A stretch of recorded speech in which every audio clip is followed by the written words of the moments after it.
YouTube. Welcome to my YouTube channel, Annabella, and today I am reviewing Baz Luhrmann's new biopic, Elvis.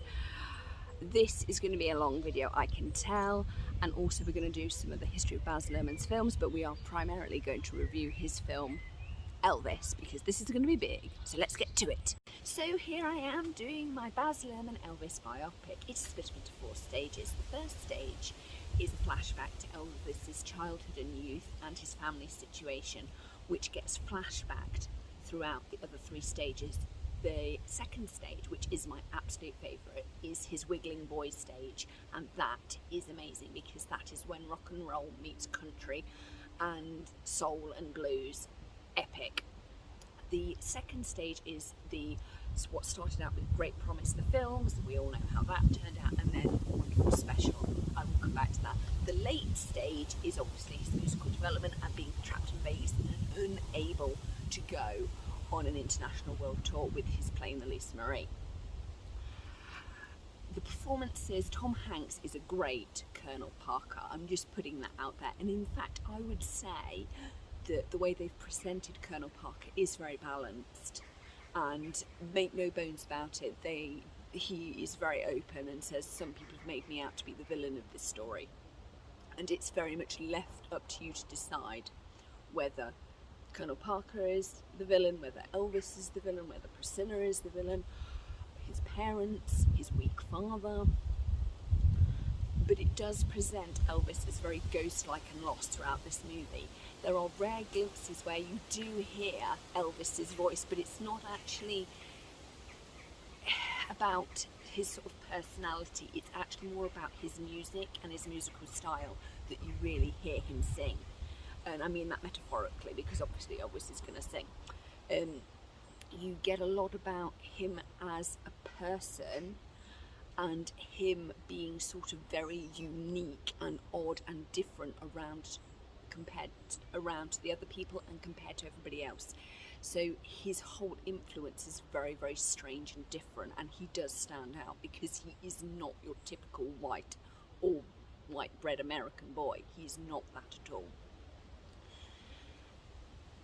It's fascinating to watch, and you see time and time again the conundrum of Elvis come up. He presents and looks white, but is actually heavily influenced by black culture, black music, from his hillbilly background because of his youth. He grew up in a designated white house, black neighbourhood, so his cultural references are incredibly different to other white Americans, and that is part of the problem, because I'm loving the fact that they did so much. Baz Luhrmann focused so much on the Wiggling Boy stage of his career because that's when he was brilliant. But it also highlights the fact that the reason Elvis's pelvis and wiggling was so controversial at the time was because it was like black singers. So, and some of the language that they used to describe it was animalistic, lustful, abomination, blasphemous. Looking back at it now, where we can, because remember, I'm so glad this movie has been made, because a lot of this early footage, the 1950s young Elvis, the Wiggling Boy Elvis, is actually missing. So I'm really glad that Baz Luhrmann has made this, because if you go back and look at Ed Sullivan show performances Elvis gave, very often you see him from the waist up. They do not show his legs, and if he does wiggle, it's only slight. This is the problem that haunts his whole career, is how much wiggling is too much wiggling, but as you know. Then there's the special. The special is wonderful and beautiful at the same time, but also slightly cursed because they stick him in leather. Now, the reason they put him in leather, yes, he looks rebel and he looks cool and looks all of this, but it's also leather is very stiff, which means he can't wiggle. So gone are his black suits, because Elvis dressed like a black person with his suits. He really did. It was so unique, so original. Gone are the suits where he could wiggle freely. They put him in leather so that he wouldn't wiggle so much, so that they could film all of him and not get slapped by the censors. But this has a problem. this causes problems because you get the Elvis music, you get the sound, and it's perfect. You hear him sing, but you don't see his full performance. You only see his full performance at the end of that special, where he's back again in one of those suits and he's able to do his movements that he likes to do, because Elvis cannot sing without moving, hence later why he develops his karate hobby, because he incorporates some of those moves, which gets him round the fact that he has to move to be able to sing, partly to cope with nerves. The performance in this are excellent. Tom Hanks is a standout. August, brilliant, absolutely brilliant, really, really good.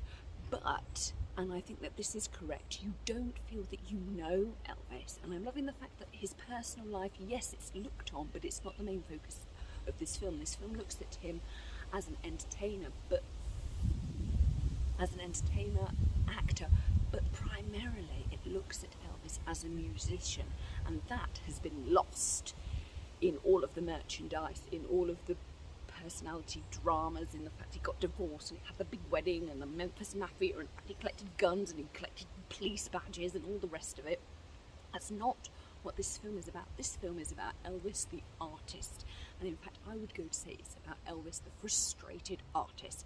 And it's only sort of after the special that the Colonel really gets it, and he's like saying, no, you can stay here in Vegas and you can have whatever you want. You can have as much instruments as you want, you can have as much singers, it's your show, you can do whatever it like, you've got complete creative control as long as you play here. So it's like, yes, you've got creative control, but we have to stay here, we can't move, and we will be in your concert out via satellite.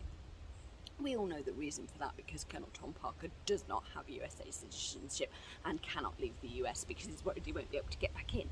But the thing is, and this is really tragic, is if Elvis had been allowed to use his Lisa Marie play and travel around the world, for one night he would have made £1 million for one of his shows. Doesn't matter, Japan, China, UK, Europe, wherever. Yeah, Hawaii, well, he did Hawaii, but yeah, he did go to Hawaii, and at least he went to Germany. You know, come on. But by staying in Vegas, he was earning £1 million a year. He could have been earning £1 million. Say he did 20 shows all around the world, that'd be 20 million for one night in one place, and then he'd be able to move. That is such a shame that that never happened. Do we feel robbed? Yes, we do feel robbed, but the body of work is absolutely amazing.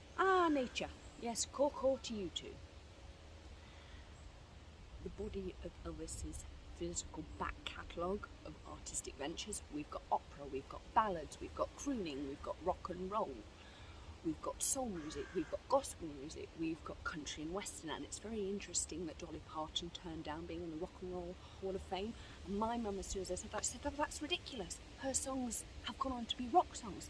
She's in the Rock and Roll Hall of Fame because she wrote, because of her ability to write music, not because of her country and western career, which is excellent, but it's probably a combination of both, but because she's a writer, a musician of these songs that have gone on to be used in any other different genre of music, different genres of music. And Elvis was just as versatile, but at least there was some. I'm going to talk about the movies. The movies are awful. They started off really, really good, but then people wanted to hear him sing. It was almost like by putting these movies out, it was like Elvis was on concert. But unfortunately the storylines were weak. He was the same character, and let's face it, I remember watching one as a child where Elvis was singing Old MacDonald Had a Farm. I was like, this is weird. Why? And one could only assume humiliation, as was putting him in tails and singing to the hound dog. It's crazy. But it's because he broke segregation laws. Overall, this film does have Baz Luhrmann elements all the way through. All the way through. It's highly visual. Baz Luhrmann is a great visual filmmaker.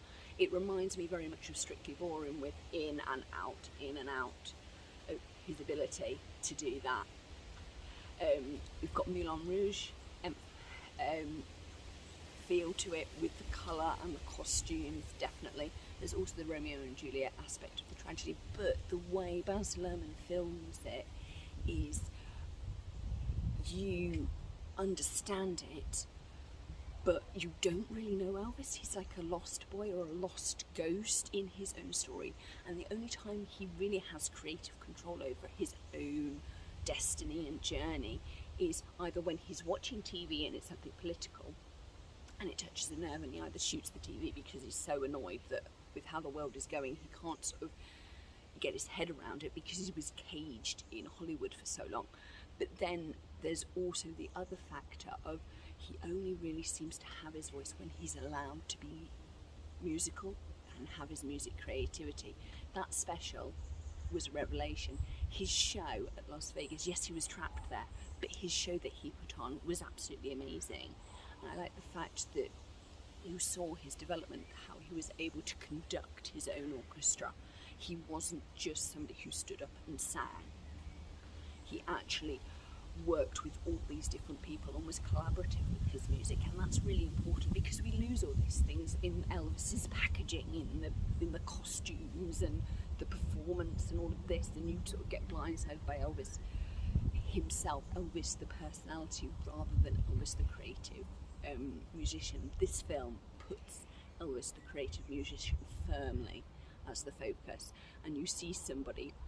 I know a lot of people have said I don't really want to go and see it because you just see him get hoodwinked over and over and over again and he can't get out of it.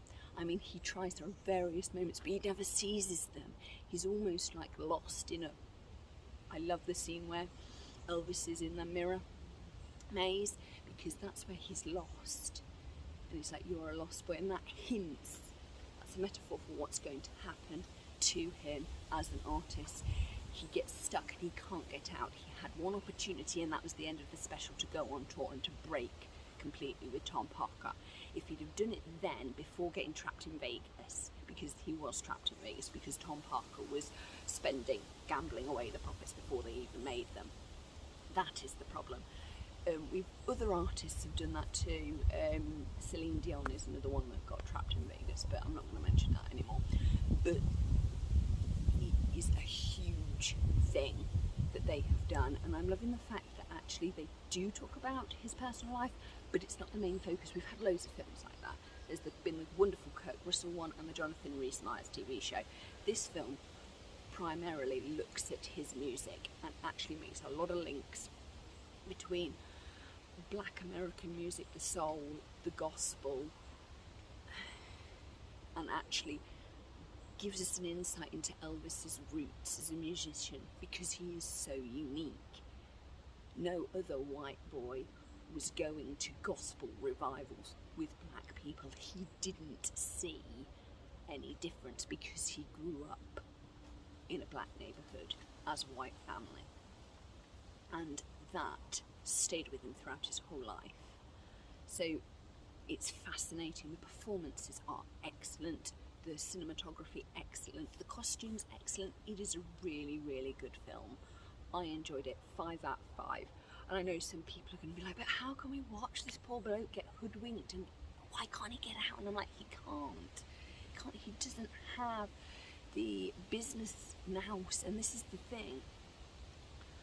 Musicians today have to become their own PR, their own management and their own business people and have their own creative control over their careers. Elvis did not have that. He's from a different time and his time has limited what he could do.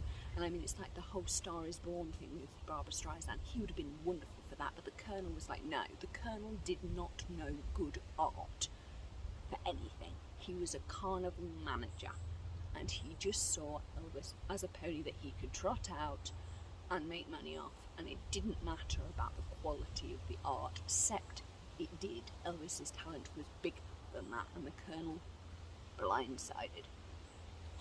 He wanted what he wanted. I mean, Elvis, applianceman, salesman, family entertainer, it didn't kind of work because everybody wanted the original Wiggling Boy, because him and his Wiggling Boy stage is perfection. You don't mess with perfection. Really don't. Because that is amazing, and I'm pleased that we've actually got footage. I know it's not real footage of it, but we've brought that back because obviously a lot of the 1950s footage has been censored, so we don't have scenes where you see the full Elvis wiggle and the full impact of it, because it's been censored, it's been deleted. They filmed and shot it in a very different way in the 1950s, early 1960s. You don't get that. And what is really quite sad is when Elvis met the Beatles, Elvis was the lit spark for all of this, but then missed the rest of the movement. He was like, I'm just going to light it. He lit the match and then, you know, got trapped in Hollywood, like he got trapped in Vegas. And then when he came out of his cage again and looked around and saw how far it had gone, he was like, oh, this is really good. I really like the sound. But he didn't really understand the social movement behind it. He didn't get women's lib at all. He did understand the civil rights movement with Martin Luther King and Malcolm X. He understood that, very much so. And I'm loving the fact at the end of the Elvis biopic, you get In the Ghetto being played. Wonderful. Very moving. Overall, 5 out of 5, and I've talked far too long on this, but it is an excellent movie. Well, I hope you enjoyed my Baz Luhrmann film review of his new biopic, Elvis. Please like, comment and subscribe, and don't forget to click the notification bell for my latest video, hoping that you're staying safe wherever you are, and that takes care of business.